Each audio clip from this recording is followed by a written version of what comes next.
Welcome, survivors, burnout community, and those just interested. It's Kelly Bupoltz, trainer, author, speaker, and your burnout prevention mentor. Burnout is not taboo. It's our reality in this chaotic, fast-paced world. But we're not going to let it drive the narrative to our stories. We're going to do something about it. So let's dig in.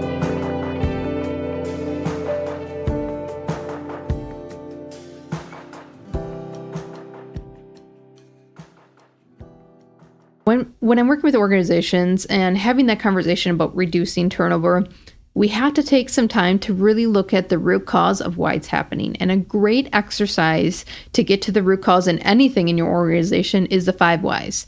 So as 2 decades HR professional from the manufacturing industry, there is a lot of symptoms going on at any point in time. There is always a fire to fight.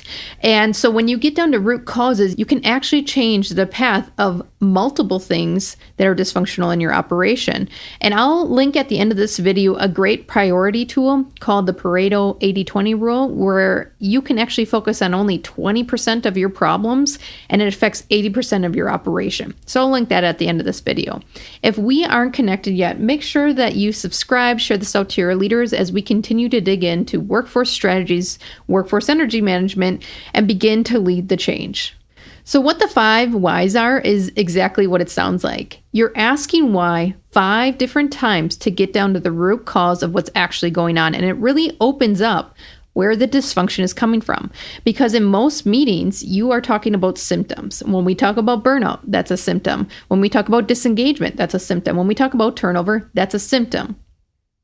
The real problem lies 5 layers deep. So let's talk about turnover. The first why.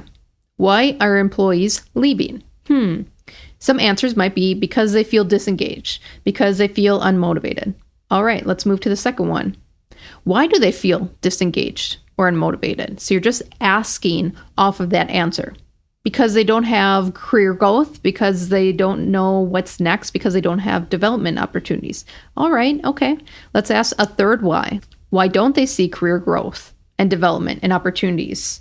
We have a lot of opportunities within our organization. Okay, get rid of the excuse. Focus on the why. Why don't they see career growth and development in our organization? Because managers aren't actively having the conversation. They're in micromanagement, not in coach mode. Or they don't have time to create career paths. Okay. Let's go to the fourth why. Let's dig in just a little bit further.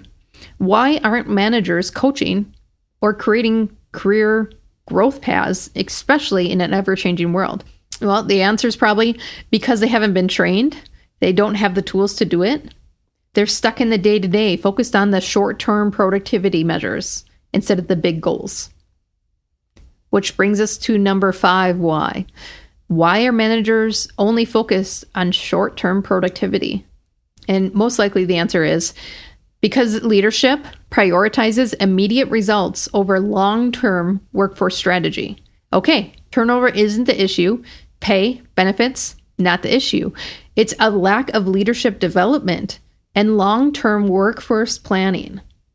That's the root cause. Now, do you see the power shift?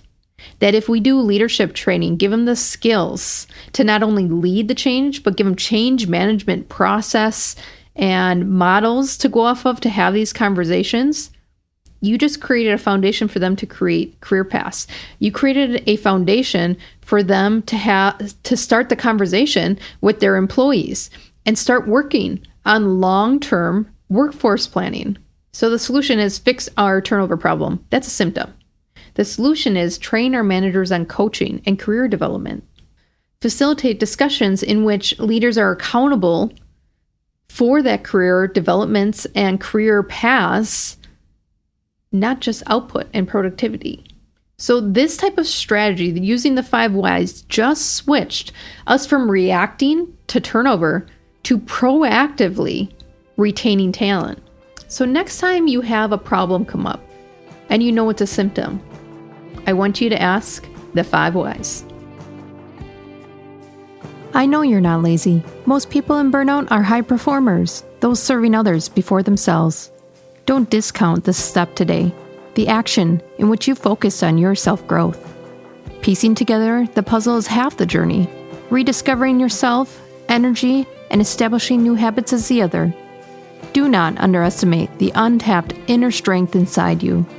Explore more resources on my website to move from zombie mode back to liveliness. See you soon.